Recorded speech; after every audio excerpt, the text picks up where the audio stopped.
Carlos Tevez is literally so hot right now. The guy just cannot stop scoring, cannot stop being inspirational. I think he could probably go to like the Queen's backyard, take a piss, and he'd probably just claim that he's water on the plants, and they'd be happy with it. He's on fire for Juventus, and Real Madrid could not handle him. And he was one player that I highlighted before when I talked with the True Jordi as being inspirational in this game. But he was inspirational as well as Real Madrid, some of their top performers just not playing to the best of their potential. And this is why I said in previous clips, when I talked about the draw, this was probably the hardest draw that Real Madrid could have asked for, because we've seen last season when they played against Bayern Munich and discarded of them very easily. It's because when you play against an attacking team against another attacking team, both are susceptible to counter-attacks.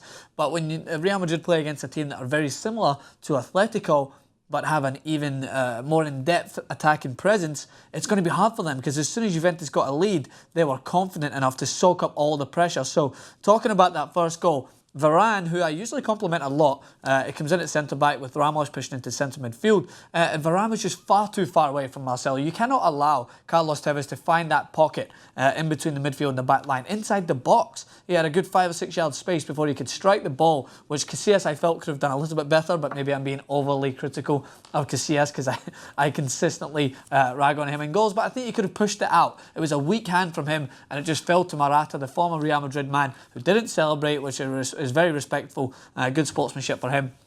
He tapped it in, and Juventus had a dream start. Real Madrid, credit to them, started to play. They finally got into their groove. I think it was 26 passes that finally led up to Cristiano Ronaldo's goal. As the ball was flicked in behind, James Rodriguez was the man that got in behind, who I think has been picking up his form at Real Madrid. Cross it into the box, and Cristiano Ronaldo has probably one of the easiest finishes he will ever have in his life, just inside the 6 yard box, nods it in. And at that point, I'm thinking, okay, Real Madrid are back in it.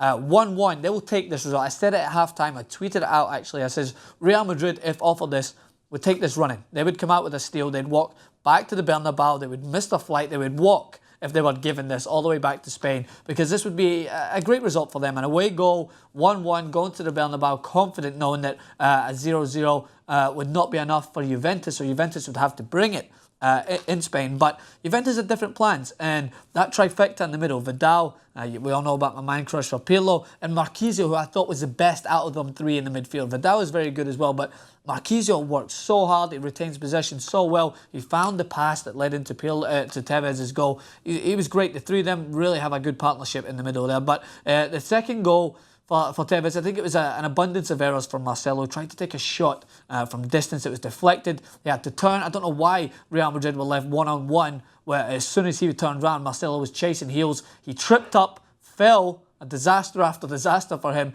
And then it was a one-on-one between Tevez and Carvajal. And Tevez is quick, as Carvajal is also very quick, but it just shows the tenacity, the dogged mentality that I have consistently spoke of with Carlos Tevez to get by his opponent, push the ball in. It's just a straight foot race. They're both on even par, but then Tevez gets his body in front. That strength. Carvajal does not need to put a foot in. I will say this consistently. He's moving on to his weaker left foot. Yes, Tevez is a great finisher, but he's moving away from goal. It seems that Casillas had the front post covered. Carvajal does not need to put his foot in there. It was a mistake. It was a naive mistake. He was lucky not to get a yellow card. I don't think he should have been sent off. I know Fox brought up the rule books and how technically if he was driving more centrally, he could have been sent off. Rubbish. He wasn't going to be sent off. If that foul was anywhere else around the field, it wouldn't even been a yellow card. But in the box, I think it should have warranted a yellow, but he didn't get it. I think Vidal got a yellow for wanting a yellow, which proves that you shouldn't get involved. Just let the referee do his job. You don't need to pick up a yellow for that. And Marcelo got a yellow for his mishap, tripping up the player who was moving forward, Tevez. So 2-1 up. This is Juventus at their best.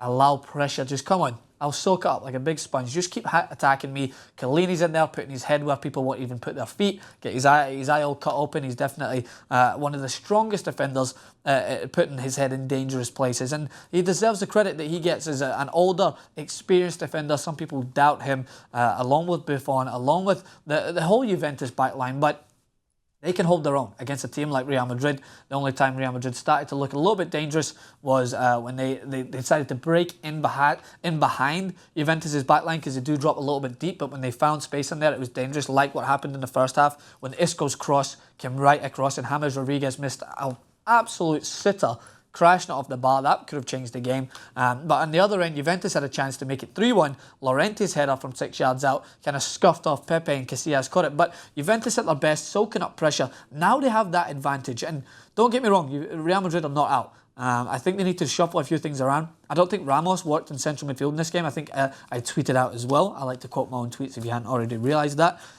He needs to take a few lessons from Pirlo and his pinging ability. He had like 9 or 10 just wayward passes that were just not needed because Real Madrid are best when they keep it short, sharp, then go one long. Ramos was looking long straight away, trying to switch the play, trying to be old Beckham and just switching it when he doesn't have to do that. He's a good midfielder at winning the ball, leaving it up to guys like Cruz who can ping those intricate passes. Do your job in there. He didn't have to do that. And I think that's what it really cost Real Madrid towards the end, because a lot of their movement started to falter a little bit when the passes became wayward and they just started to lose possession. So Juventus, by that point in the last 5-10 minutes, I didn't think looked threatened at all. They were just allowing Real Madrid to come on at them.